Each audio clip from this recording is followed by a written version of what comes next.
mofinaina isan'andro atolotry ny mpitandrina rakotina valina maoly.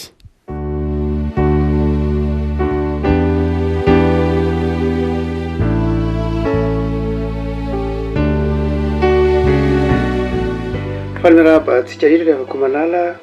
tratra ity talata fa 5 ny volana novambra ity. Ny mofinaina voalahatra ao antsika anio dia ny bokin'ny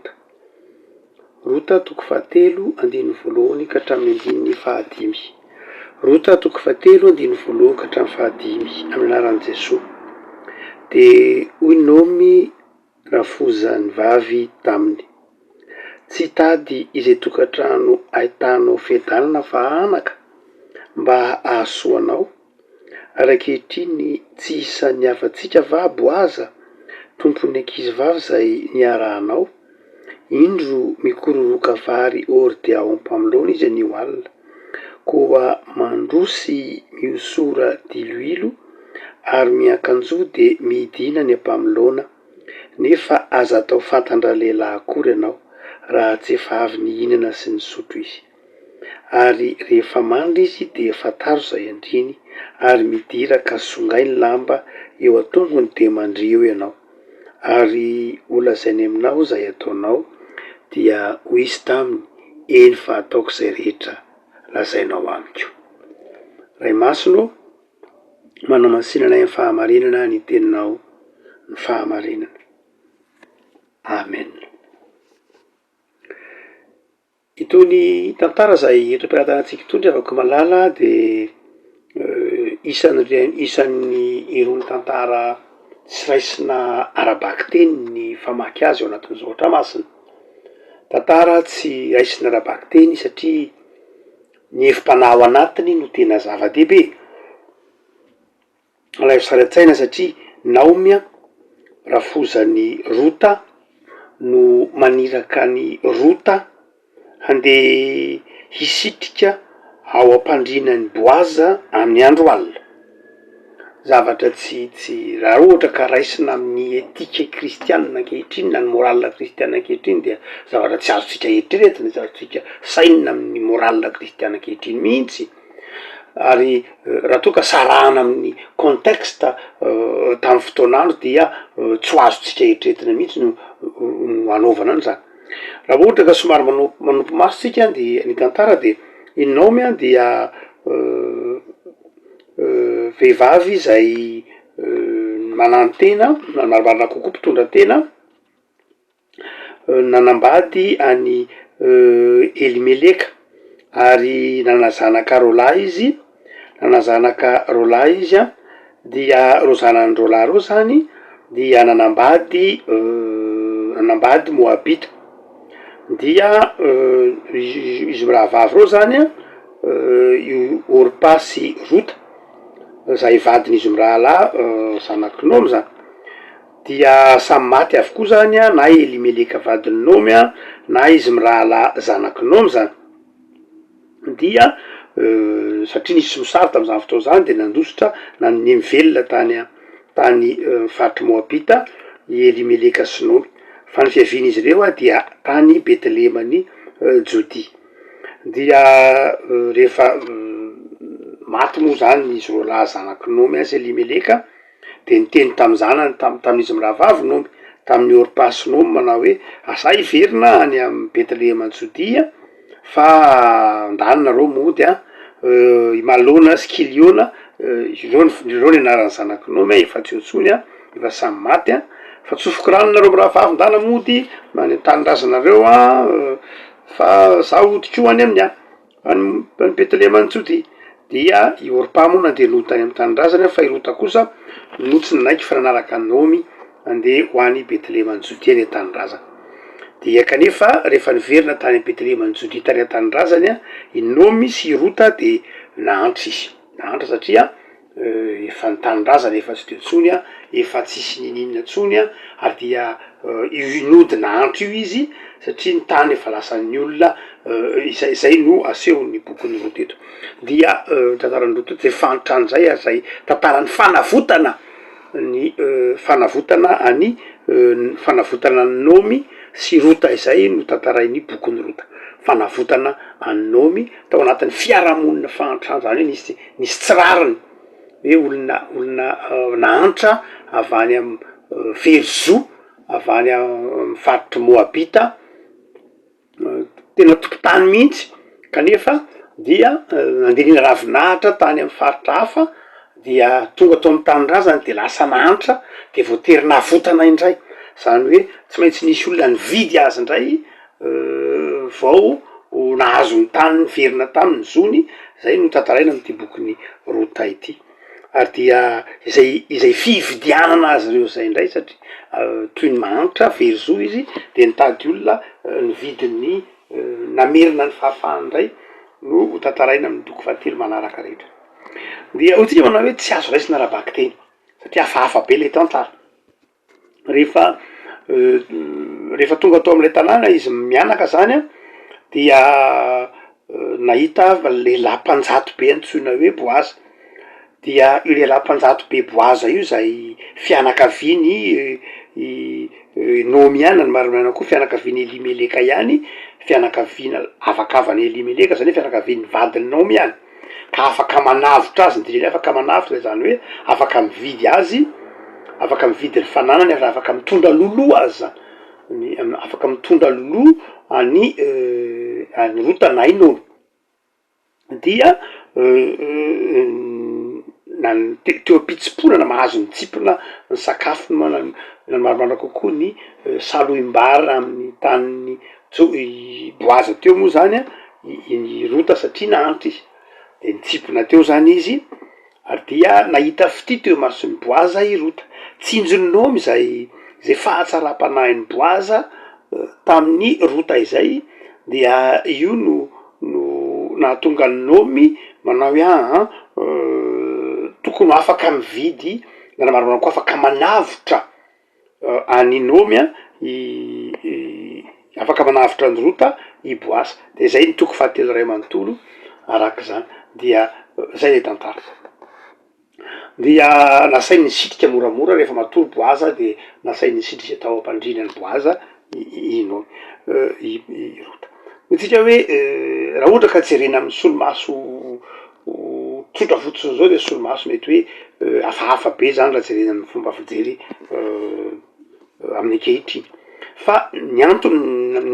nanondratany Rota nanondratany ty boky ty dia atakaratsika amy lafiny ara-panahy amy lafiny ara-panahy de mazava tsara mihitsy na lay izy dia voalohany indrindra dia Boaza eto dia tsy afatsy akory fa tandindon'ny Jesosy Kristy tompo tandindon'ny Jesosy Kristy tompo ary i Rota de tsy afatsy akory fa tandindon'ny fiangonana zany hoe ilay fiangonana lay zao tontolo zao zany dia Verzo taty ampivahinina very lay maha izy azy tratry ny tsirariny tety am'izao tontolo zao tratry ny fangiry firiana vokatry ny fahotana tratry ny fantrana ary nitady fiadanana nitady fahatonina nitady fiainana tety amin'ilay fivahinina dia nitady zany tamin'ny fomba maro samihafa fa nisy kosa zay namindra fo de Boaza zany eto izay nanaiky nividy any Rota nanaiky nividy any Rota ary tahaka any Jesosy Kristy tompo nanaiky nividy ny fiangonana tamin'ny rany nanaiky nividy atsika tamin'ny rany mba hahatonga atsika hanana fiadanana dia izay sazy zay no asehon'ny bokyny Rota hoe iny Kristy ny mpino dia tsy mahita fiadanana raha tsy ao amin'Andriamanitra raha tsy ao amin'ny Jesosy rery any ny andininy fahatelo de tena voambolana teolojika mihitsy no hoe koa mandro miosola diloilo ary miakanjo tena voambolana teolojika mihitsy io ampiasainy Nomy io amin'ny Rota no hoe koa mandro zany hoe midiovy anao zany hoe ny kristianina raha zay mahafaminaniana azy ny kristianina raha ohatra ka ny fiangonana zany mba hatateraka azy amin'ny famonjena ao amin'i Jesosy dia mila midio izy zay evim-panahin'ilay tantara eto hoe kristianina mandray ny famonjena de kristianina midio kristianina tsy maintsy midio izy ny asam-panavotana nataon'i Jesosy Kristy ho an'ny fiangonana dia midika hoe fiangonana manaiky hidio kristianina manaiky hidio ara-panahy kristianina manaiky midio amy rano Kristy Kristy nanolotra ny rano nanavitra atsika tao amin'ny hazo fijaliana Kristy nanaiky nividy atsika tamin'ny rano ny andrasan'Andriamanitra amitsika de zao isika manaiky hidio am'izany rano Kristy zany raha manato ran'Andriamanitra isika de zao manaiky ny hadio manaiky ny hidio manaiky ho dioviny rano Kristy ary manaiky ny anadio tena koa amin'ny rano Kristy fa ny faharoa de zao hoy koa ny bokin'ny roa teto manao hoe tsy vitan'izany ihany a fa ianao koa dia misora diloilo ilay hoe misora diloilo raha tena jerena dia mampatsiaro an' Jesosy Kristy tompa lay nosorana menaka manitra zay no azo ilazana azy zany hoe tena fanosorana tahaka ny hoe mesia laza hoe mesia laza osotra ary zay mahavoambolana sarobidy azy ny kristianina de tsy hoe nodiovina ihany ko fa ny kristianina de voaosotra laza hoe itsika pino dia tsy hoe nodioviny Kristy tamin'ny rano ihany fa itsika kristianina de voaosotra novidiny Kristy tamin'ny rano isika no sasany tamin'ny rano isika fa izao koa nosorany ka tonga olom-baovao tonga pino ary ny fahatelo de zao izy manao hoe miakanjo ianao zany hoe tsy misy hafa amtantaran'ilay zanak'Adara rehefa nidiovina rehefa nosasana de nampiakanjona azy ny akanjo tsara indrindra araky ny teny lay rainy tamin'ny ampiakanjoy azy ny akanjo mahazanaka azy ary dia izay sary zay no aseho an'ilay tantarany roa teto manao hoe rehefa novidiny boaza irota dia milohany zavatra rehetra dia nasainy inomy niomana tsara irota hiatrika an'izany rehetra zany afaka malala zava-dehibe ary ny ahatakara antsika ty tantara ty marina loatra fa matetika ny amakitsika an'ity tantara ty de amy lafin'ny pratika rehefa mamaky ity tantara ty tsika de amy lafiny hoe fahatsaram-panan'ny vinanto sy ny rafozana matetika rehefa mamaky itsika any amy sekoly alahady na amin'ny efiteny tsotra teny hoe fifandraisan'ny vinanto sy ny rafozana mandrakariva no amakitsika azy hoe nomy de rafozana tsara fanahy irota de vinanto tsara fanahy de nahay mifandray tsara inomy sy rota de vinanto sy rafozana tena nahay ny fanaja vinanto sy rafozana ny fampitsinjo vinanto sy rafozana ny fakatia zay vinanto sy rafozana ny afaka atao anatin'ny tantara fa tsy vinanto sy rafozana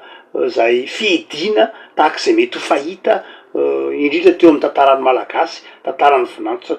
sy rafozana eo amy tantarany malagasy de matetika tsy mifandray mandrakariva azy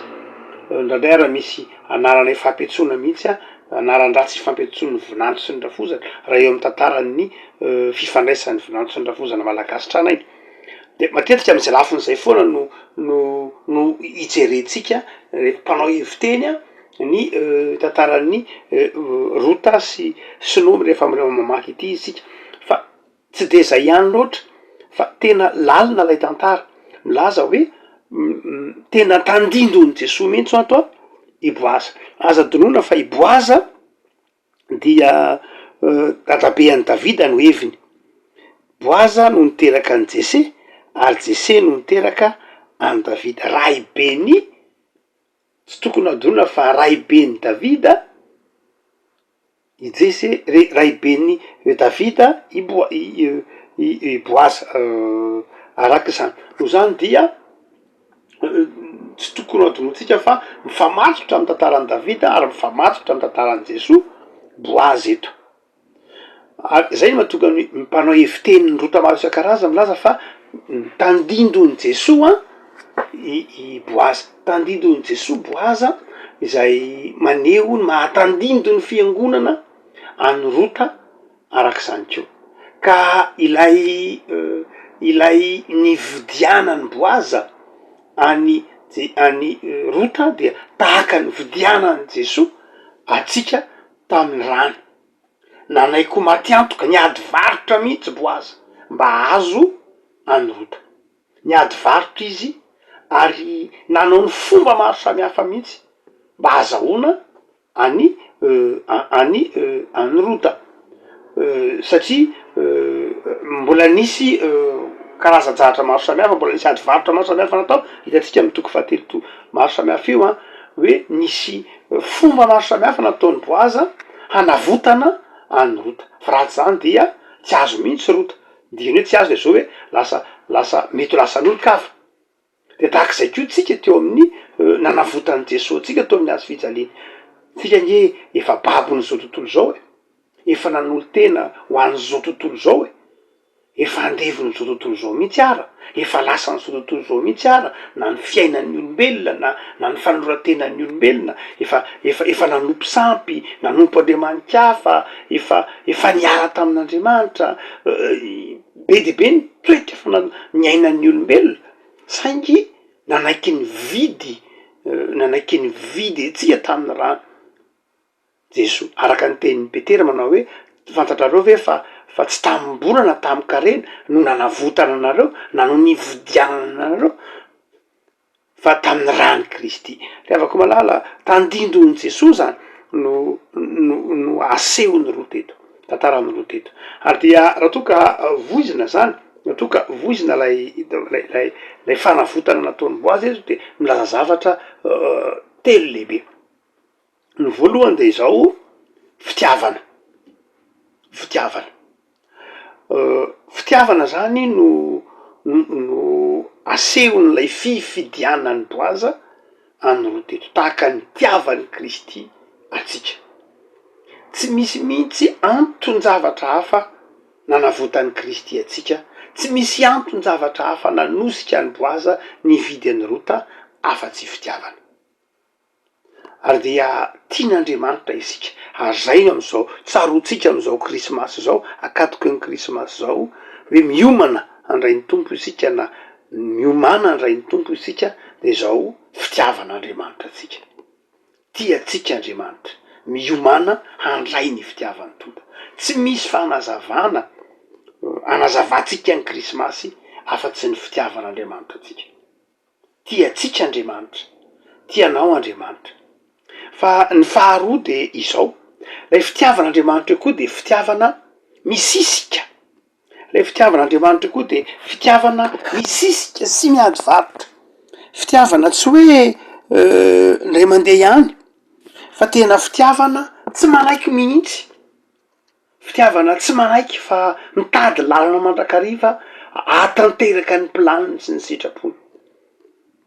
Tsy hoe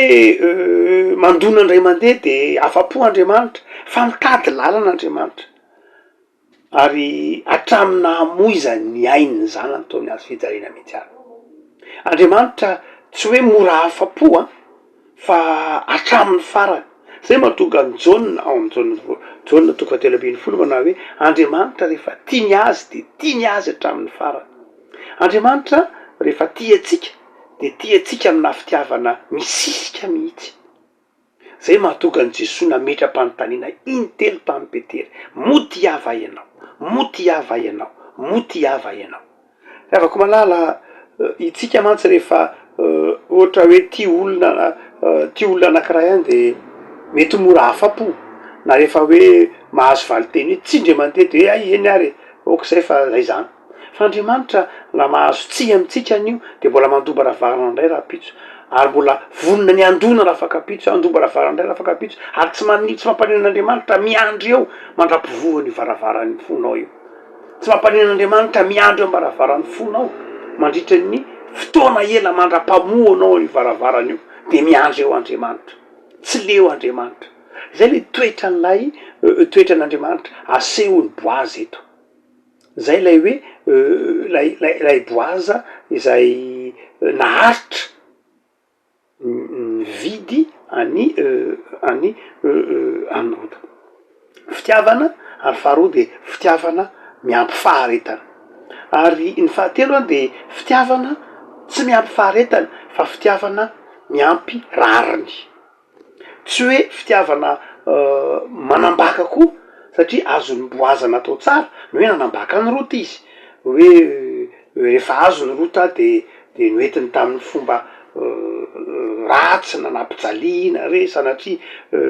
no andevozona na no ambanina natao tsinitsinina na natao tahaka ny ankizy vavy tsy nataonay, fa napetrany tamy toerana tokony ho izy mihitsy,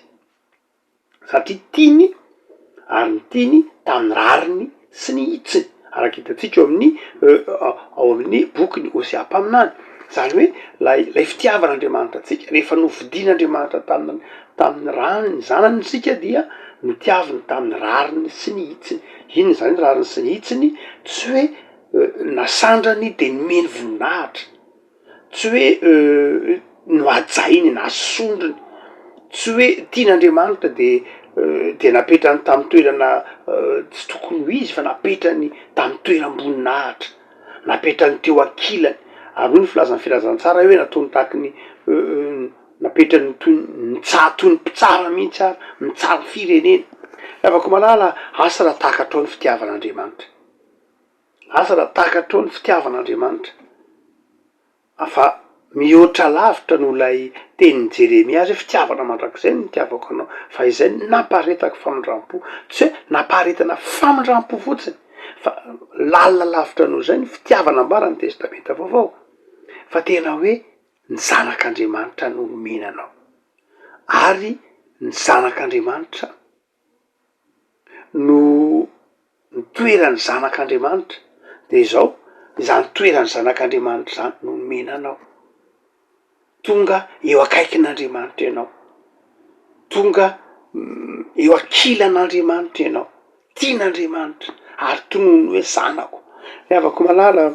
ekany ho tsapanao zany fitiavan'andriamanitra zany am'izao akatoky ny krismasy zao, satria ny ranony zanany malalany no efa nanadiovany ianao, de hiatrika ny krismasy ary ianao, de ho tsapanao zao teniny nome zao, ho tsapanao ny andininy fahatelo hoe anatona ny tompo ianao amy krismasy, anatona ny tompo ianao de ho tsapanao zao teniny zao manao hoe midiovy ianao a, misora diloilo ary miankanjo, zany hoe mibebay ianao a, havaozy ny fanoloran-tenanao a, de eo miomanam-panahy, zany hoe manaova fiaingona masina ary dioviny ao am-ponao manatona an'andriamanitra. Ho an'andriamanitra irery ny voninahitra. Ivavaky sika. Tompo misaoranao zahay noho ny amin'ny teninao masina, zay mampianatra anay fa nitaona anay anatona anao ianao amin'ny fahadiovana, amin'ny fahamasinana ary amin'ny toe-po mendrika maontina tsara. Manavatra anay ianao fa mahita ny aty fonay, ianao no efa nividy anay tamin'ny ranony zanakao. De ankehitriny tompo, am'izao fotoana ny advento fanakekezan'ny advento zao de mivavaky izahay, tehirizo amin'ny fahamasinanao, tehirizo amin'ny fahatsarana ny fiainana isan'andro. Saotra tompo fa tsara ianao ary manao ny tsara mandrakariva amin'ny fiainanay, de mivavaky izahay tompo. Ho kristianina mahatoky tsy amin'ny fahazarana nanomponay ianao fa amin'ny fahatserovatena, fa mitaky fahamasinana ianao ary mitaky fahadiovana amin'ny lafiny manontolo amin'ny fiainanay. De jereo ny tokantranonay ny asa fanomponay ianao, ny tokantrano zay hanomponay ianao de aoka hanjakan'ny fiadananao, jereo ny tanindrazanay, jereo ny fiangonanay amasiny tompo, jereo ny fianakaviana ampifankatiava ampiraisosaina, misaotra noho ny amin'ny fitahiana omenao anay tsiraray avy, ataovy mahay mankasitraka anao zay am'ireny fitahiana iainanay isan'andro reny, na ny fahasalamana na ny hery sy ny tanjaka zay misy ivelomana isan'andro nefa tsy tsaronay akory aza. Ataovy mahay misaotra anao zahay ary ataovy mahay mankasitraka anao, dia mametraka ny fiainanay mandrakariva ambany famindramponao zahay, i Jesosy tomponay, amen.